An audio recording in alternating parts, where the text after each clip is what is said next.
We're going to upgrade the common tarp to make it way better for survival situations.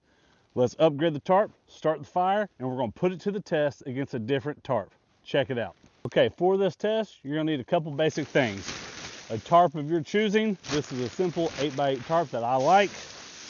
One of those plain Jane Mylar tinfoil space blankets that you see, little emergency blanket. A roll of duct tape. I'm going to combine these things together, get the test started, and kind of explain my thought process and compare it to the other tarp. Okay, you can see where this is going. So what I'm going to do is I'm going to tape, using my orange tape here, I'm going to tape my survival blanket onto my tarp, but I am going to offset it. I'm going to say that far side is the front towards the fire. That's going to be the closest to the fire, because I want that angle, I want that pitch to be catching the most radiant heat and reflecting it back on me. I don't want to waste the space of putting this all to the ground, because this tarp is bigger than my space blanket. So I'm going to position it in a place where it gets the most bang for the buck.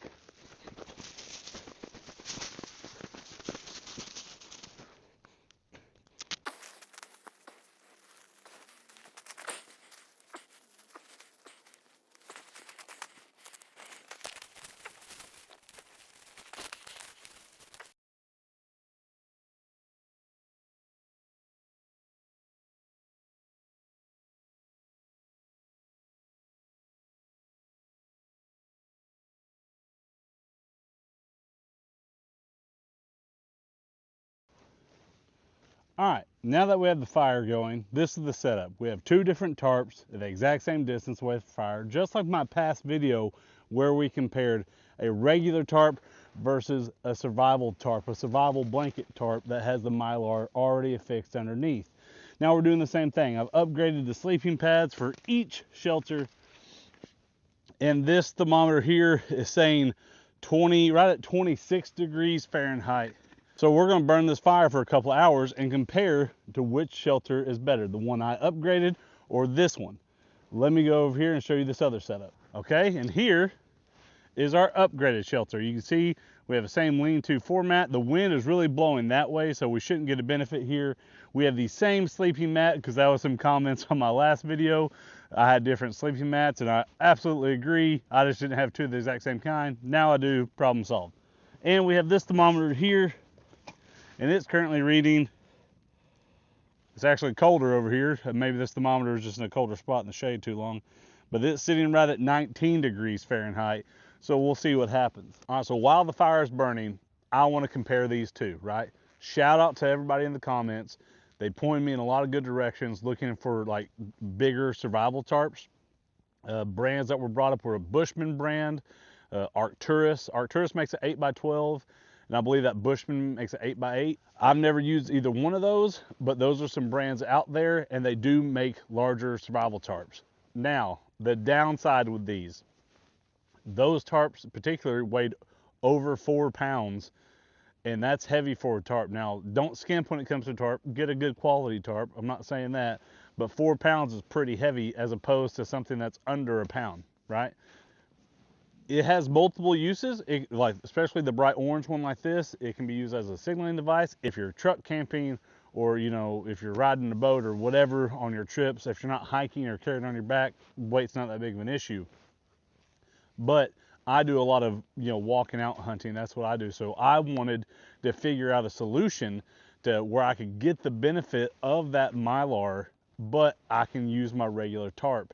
Like say that we're out hunting and we know that a big front's coming in, and the last couple days the weather's been really nice, but now I know it's going to drop 20 degrees overnight. And if you've ever been in Arkansas, that is a common thing. It was 45 degrees yesterday and it's 19 this morning, and the high today is like 24 or whatever. So a 20-degree drop is nothing for us here.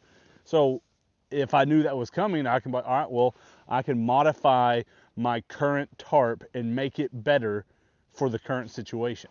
Another part of those survival tarps is they're not very packable. They don't compress down very well. They're handy, and they are really good. I'm not trying to make it sound like I feel like I'm really beating them up. Things work good as blankets.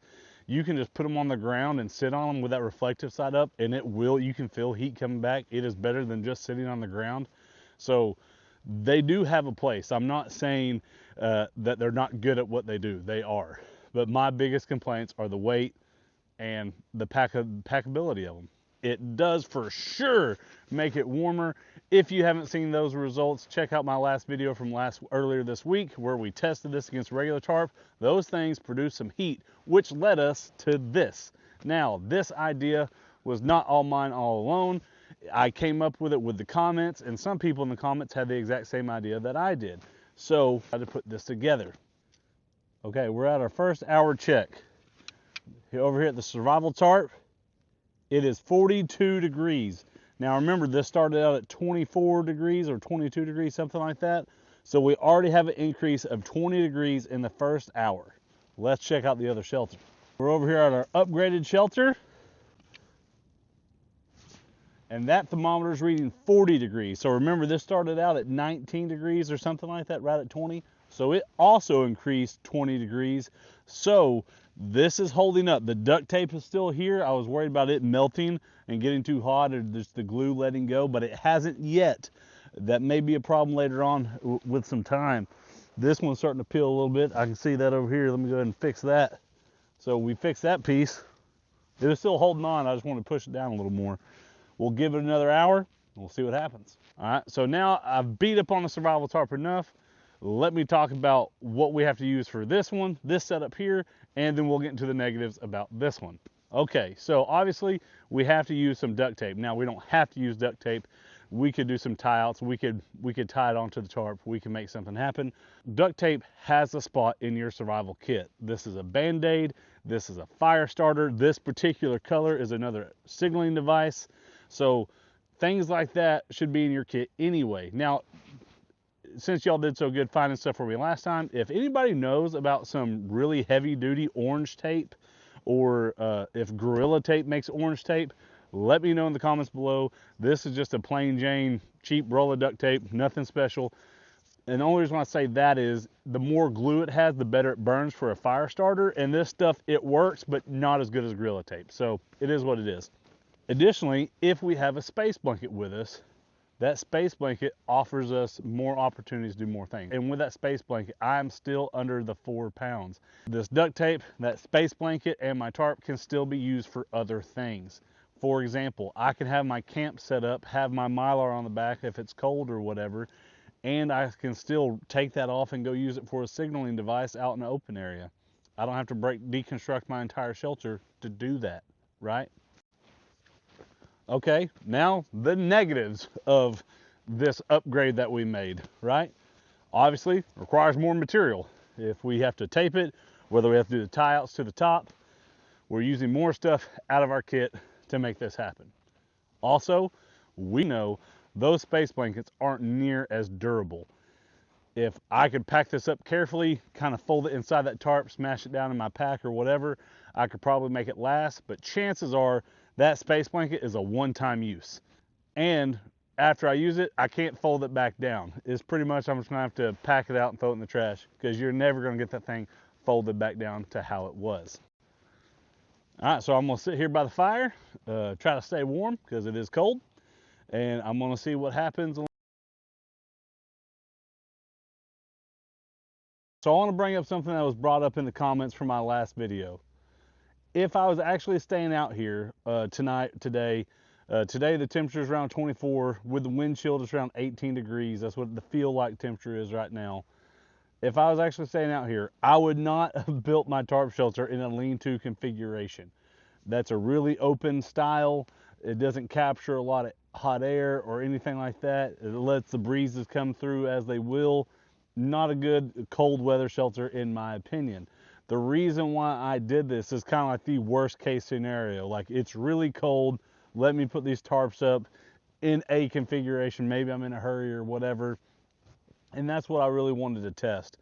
I wanted to test how well the temperature would be in the worst case scenarios. All right, we're at our final check and we're back over here at the survival tarp shelter. And it is still at 43 degrees over here. So it jumped up 20 degrees. Like I said, it's 20 degrees warmer underneath the tarp than it is over there. So the tarp's doing something. It's reflecting some heat back. 2-hour check at our upgraded tarp. And we're at 46 47 degrees, roughly 47, 48 degrees. Our upgraded tarp is producing the same amount of heat as the other tarp. So there you have it.